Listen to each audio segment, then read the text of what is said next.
This is Do School Better, a podcast for people who want to transform education. My name is Doris Korda, and for the past several years, I've been training educators. Listen to these episodes and hear about some of the extraordinary programs they've created. We call these pioneers the fire starters. See if you can get some ideas that you can implement yourself to change your own practice. In this episode, I talked to David Peden. David is the chair of the Entrepreneurship Leadership program at Battleground Academy, a K-12 independent school in Nashville. So, hi, David. How are you? I'm great. How are you? I'm doing well. Well, I'm really excited to hear about the program that you're building. Tell me all about it. So that you came to the workshop. Which one was it? It was California. That's right. At Steve's Ranch 2-3 years ago. That's right. And we really, at the time, we were dipping our toe in entrepreneurship. And I was teaching an elective of history of entrepreneurship, and that's really where our program started.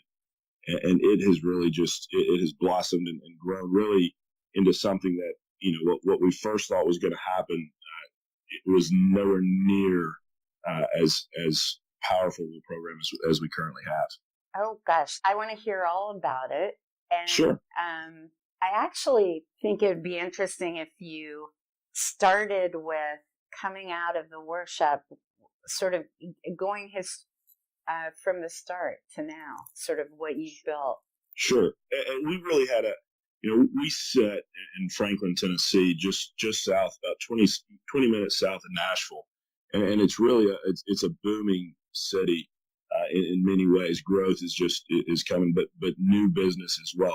We've had healthcare for a long time, obviously the music industry as well, but we have a lot of entrepreneurs. So there were a few forces coming together at really the right time to say we need to offer in some form or fashion entrepreneurship. We had some parents who were outside the building who said, we have this desire. I was looking for a way to really start to teach more true business courses. That was my background, and have an MBA and had been in business before education.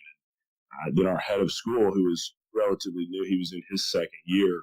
He also had a vision for doing more in entrepreneurship, and so we came together and said, how can we do this? How can we do this well? And really settled, as we looked, the workshop was really, and the Lean Launchpad method was we said, hey, we think they're doing it really well. Let's go see what they're doing.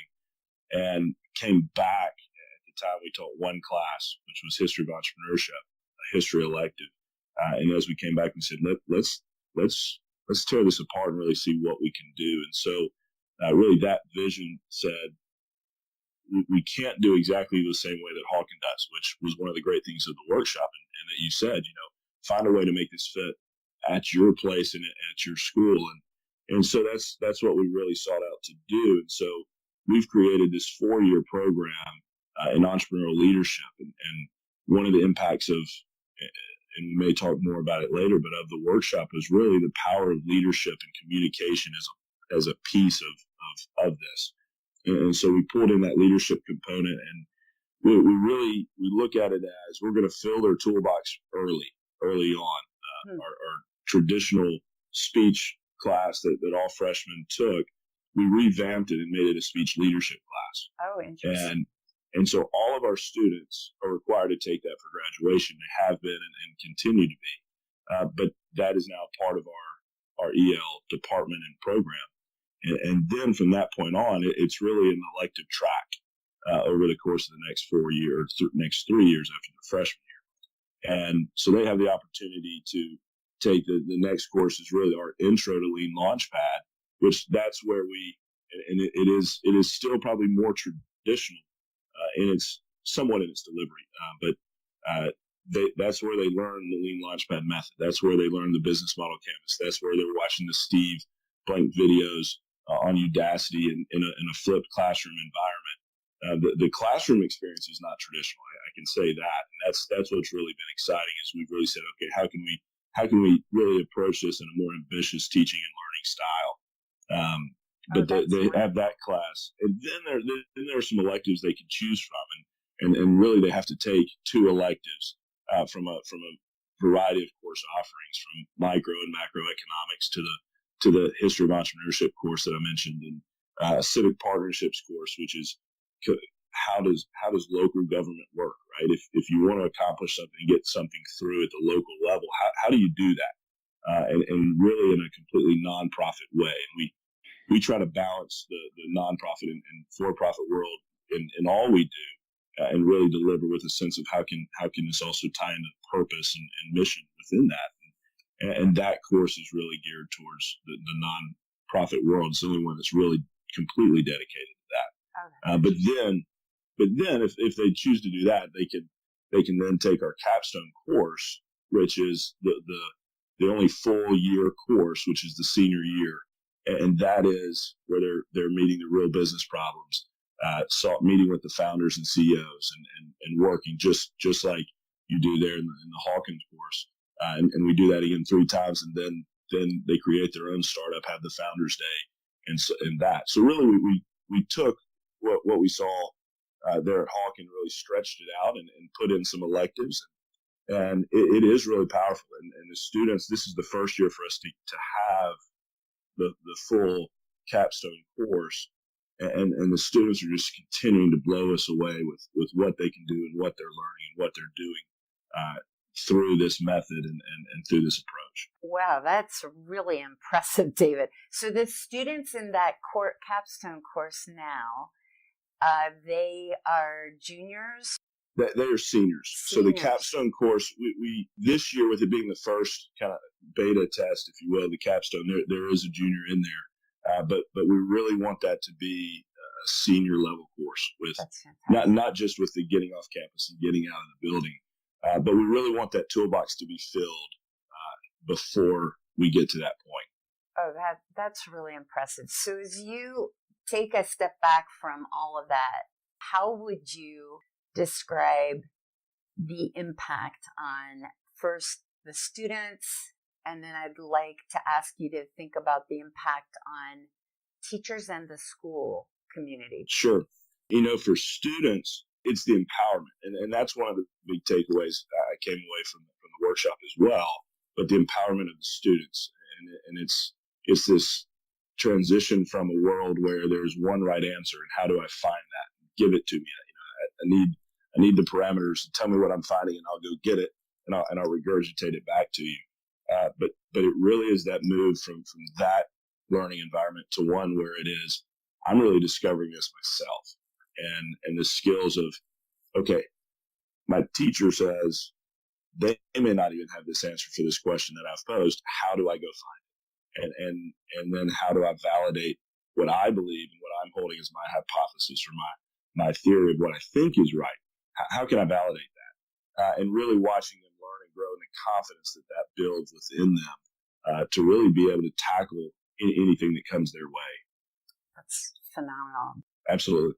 And when you think about the impact this has had on teachers?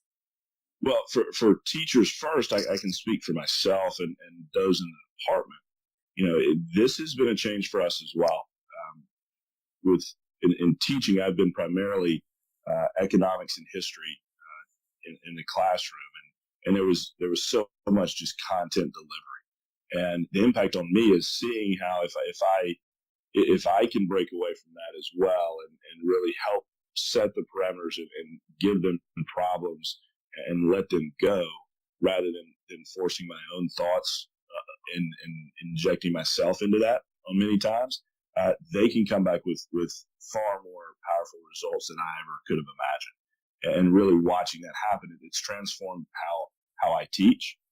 Even in that intro course, you go from within that flipped environment of they're learning this stuff through the videos, the method through the videos. Now when they come back in my classroom, the first semester of that, I wasn't a very good teacher of it, and I regurgitated the lesson that Steve had to make sure that they got it. That was kind of a check, and now it is, how can I engage them in such a way that they're using this information and really taking ownership of the material internalizing it themselves so they truly understand it, not just is that regurgitation. So we as a department, I was really the lead teacher within that, but then also our whole department, as we've added members of the teaching faculty to it, it's had an impact on us. And the conversations we have with each other, at the lunch table, in between classes, before school, after school, it really has been some of the most rewarding moments of my teaching career of really saying, hey,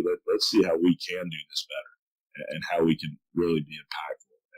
But I can tell you also that teachers outside the program, for the first year or so, they heard about it, and there was this push, okay, how can we sprinkle some quote-unquote entrepreneurship in there? Because that word is so used so much and has so many different meanings. And for a long time, you would see them say, hey, I'm doing this where we're teaching them this about business and this. And it's bigger than just business. And it's really the skills and how they can do that. And now as our capstone students are really reaching out across departments, and they're using much of the information they've had in other classes and going back to those teachers, and they're seeing the impact. I think it is having an effect on this campus. One of the terms we like to use with what we're doing in entrepreneurship is really applied liberal arts, because it's using many of the skills they're learning in other classes. So, when we say, okay, how can you validate your thought here, your design, your prototype? Now let's get out of the building and go test it. Well, that's very similar to if you're writing an English paper, right? Right. What is the supporting information and how you're going to support your thesis? And so there is a lot of carryover. And I think it is having an impact on how they're approaching the how-to in other facets on campus as well. That's wonderful. I think school should be teaching students how to think, not what to think.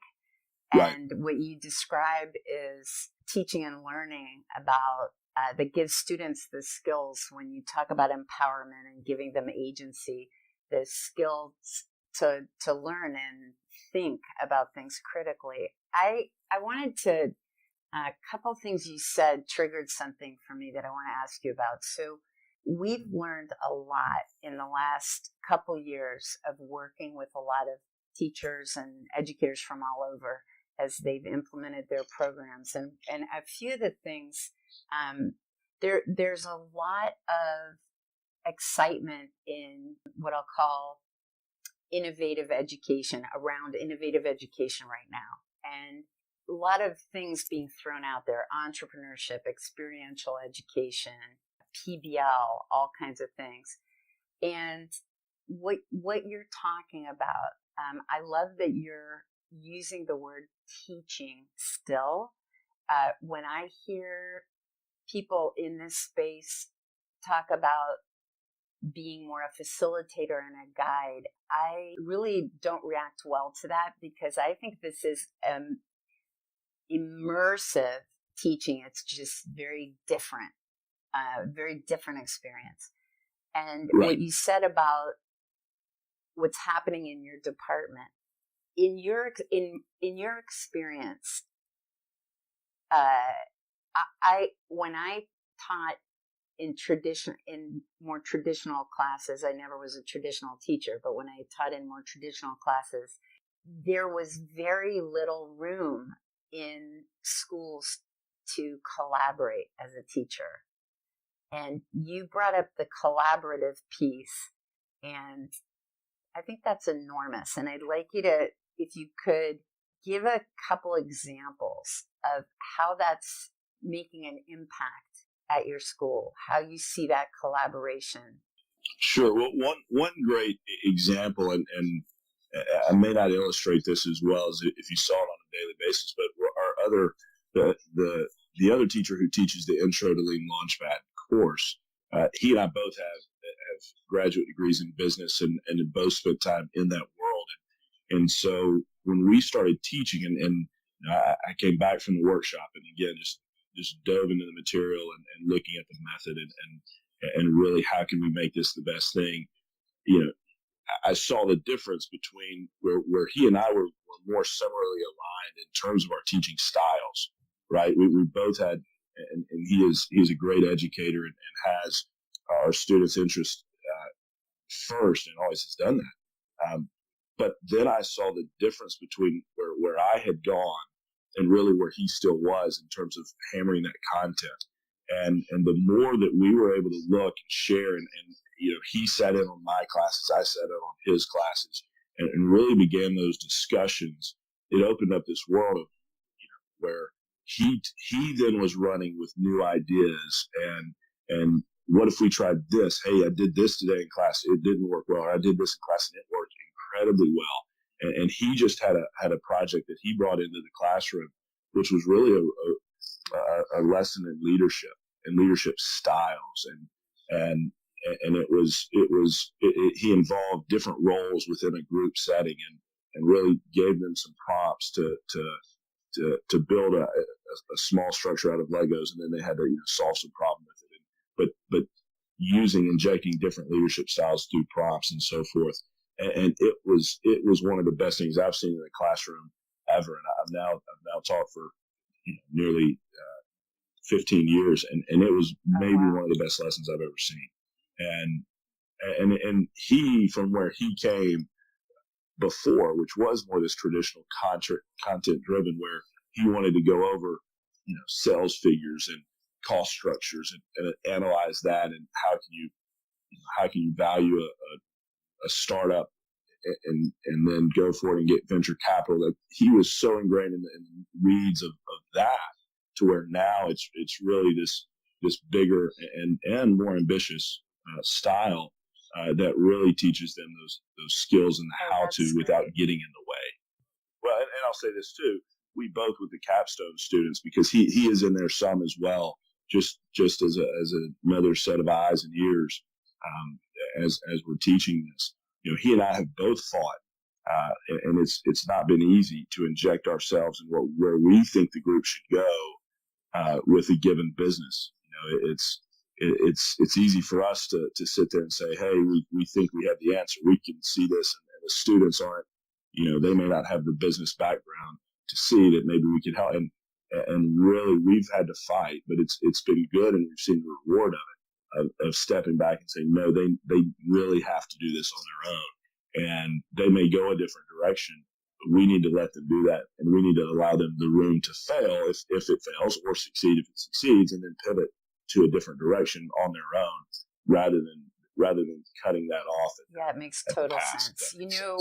Having taught content-driven courses and now teaching like this, I'd like you to talk about when somebody says to you, but wait, so they're learning skills, but they're not really learning any content. How can we do that in a school? I'd love to hear your answer to that. Sure. And early on, that was one of the big concerns.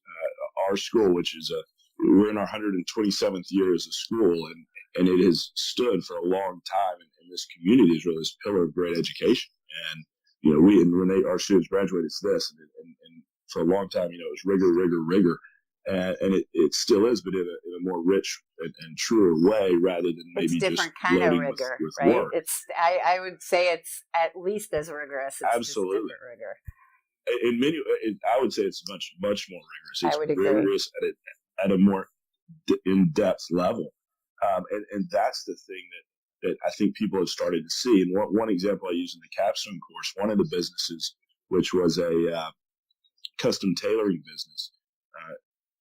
They were just starting out. It was there were two lifelong friends. One had been someone in this business. Another one had been in a family business, very successful in the Nashville business community. They left to go start their own custom tailoring business, and were taking on a couple in that area. And one of their needs that was really glowing early on was they needed a website. They were pretty young into this, and they needed a website for a lot of reasons. Well, our students in the capstone course jumped on that as one of the solutions that they needed. And on one of our check-ins on a Friday, they said, okay, we've said they need a website, and here's the website we've started building for them. And one of the students in the course asked, how did you come about and actually in building this website? He said, well, I taught myself coding. What? And so within 2 weeks, he saw the need to teach himself coding. I could have never taught him coding. Yeah. But he did that to the point where he could create this beautiful and very functioning website for this company. And so, I was able to share that with the faculty members that, if we had had a class in coding, that may have taken maybe a full semester or a full year to get him to the level which he got in 2 weeks, because he had this deadline looming and really was bought in and had ownership of this problem and wanted to solve this one. And so that was something that he learned, some content, some pretty heavy content. And just one example of him going and doing that on his own, rather than me sitting there and lecturing him on, this is how you code. Now click this and that. And he was able to do that himself. Yeah, I think this is what you're talking about is enormous. A lot of people who aren't close to this immediately think about this as, oh, this is about business and its skills, but this isn't for the students who want to go the heavy duty academic route and need to take the AP classes, etc. And we've worked with tons of teachers who are using these methods in science classes and humanities classes and math classes, and I think that as you and others get iteration after iteration of practice, experimenting and building programs and seeing what the students can do, you're going to have students who teach themselves all kinds of content in the course of doing the work. And the coding's a great example. You're right. You could have the kid in a year-long class, lecture-based class, and they probably wouldn't learn as much. Absolutely, and it's had that impact already. Do you see in the school, you mentioned some of the other teachers, do you see other teachers in the school who are more single discipline based teachers getting more open to the idea of trying these kinds of methods in their classes? I do. One of the things, and I mentioned our new head of school, we also we revamped our strategic plan in the same cycle, and actually this EL program was added as one of the key components of that late in the game, just because already people were seeing the power within it. But one of the things we've gone to as a school is really saying, okay, let's have an inquiry-based philosophy of learning and teaching within the school, and really unpacking what that means. And obviously that's one teaching and learning style, and it can be, but I'm thankful that really our head of school and also our division head in the upper school have really embraced, let's go out and let's try some different things. And so while yes, we're inserting this program to the life of the school, this isn't the only place where that's happening. And so calling for this. And so we as teachers and across the board, not just within our department, that really started a lot of the discussions between us as those teachers of how can we do this and do this better. And so we have a lesson plan fair, if you will, where teachers will go in some of our professional development time set aside, and we're actually teaching them, going through the lessons. And we've been fortunate to present two of those, and really the feedback from other teachers has been that I can use this element in my classroom, I can use that element in my classroom. How can I engage them within what we're doing and partner with you, and really doing some projects in the history department. We've done some also in the art department, and really that was the bigger win, because as Steve says, it's entrepreneurship should be taught more as an art class than even a business class. And so I think that's when people's eyes really started opening. That's exciting. When we were working with them. Absolutely. Well, and I don't know if you know this. This has become, teaching this method has exploded. The demand for it so much that I started a nonprofit recently called Wildfire Education, and what you just described is the reason that we're calling it Wildfire, because this tends to happen when teachers see the results in the students, and they want to try it. And the other thing I wanted to ask you about that, because your program, David, is so impressive, and what I would love to hear your thoughts about are for a teacher who doesn't have a business background and has been teaching for several years and doing it in a pretty traditional classroom.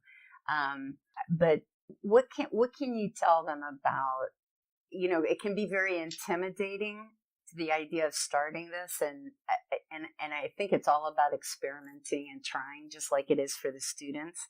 What would you say to a teacher like that who's a little intimidated after hearing about your impressive program? I appreciate your kind words on that. Really, in some ways, I think one of the bigger blocks to both Jonathan and myself, who are heavy into the business side of this, we did have the business background, and that actually, I think, created some hurdles for us to have to get over to kind of free our minds from, this is how we learned it in graduate school, or this method or that method. I think we really had to step back and kind of untangle some of that ourselves before we could really go. And so I would say in many ways, that teacher's at an advantage because they don't have that hang up that to get through, right? And it can be applied. It transcends business. We are working with businesses and nonprofits, but any organization. But the method can be applied to many different things. And really the thing, and this is a key to all of learning and really, I think, getting back to why most of us got an education in the beginning, right? Because we do love lifelong learning. And that is, we love students. It's being free to fail and really free your mind of that. I think that goes with anything, any new endeavor you really try to reach out and do. If you're constantly worried about that fear, what if I don't succeed? And you don't stretch yourself and fail, you'll never truly learn and grow through that. And so I think that's the biggest hurdle to get over for anybody, is really freeing your mind. And we preach it. We have the St. Rebecca quote up on our wall in our EL, our main EL classroom, of ever tried, ever failed, no matter, try again, fail better. Yeah. And we really want people to embrace, we talk about embracing failure and embracing ambiguity within our program of, we may fail, but we're going to learn a new way to do something. That's when he created the light bulb. I didn't find one light bulb. I found, however many different ways not to do a light bulb, and that taught me how to do it. That's awesome. And what I try to do in these workshops is give everybody what they need to be able to start, have a pilot, give them all the methods and the starting point. But everybody, after the first pilot, people create their own and build their own. And it's just a starting point. I love the program that you've built and what you're doing. And I really hope you'll keep in touch. And I want to come down and see the program in action. Absolutely. We'd love to have you. And likewise, it really has been exciting to be able to be a part of it, and to that point too, this started with just a simple history class. Yeah. And I saw light bulbs go off with students when we were able to kind of delve in some of the non-traditional ways, which now with the support of the school around us and leadership, it has really, like you said, taken like wildfire, and it has been exciting. Oh, that's wonderful. Well, I can't wait to see what you do next, David. Thank you so much. Awesome. Thank you. If you like the podcast, please consider leaving a review on iTunes. For more information about our training, go to wildfire-education.org.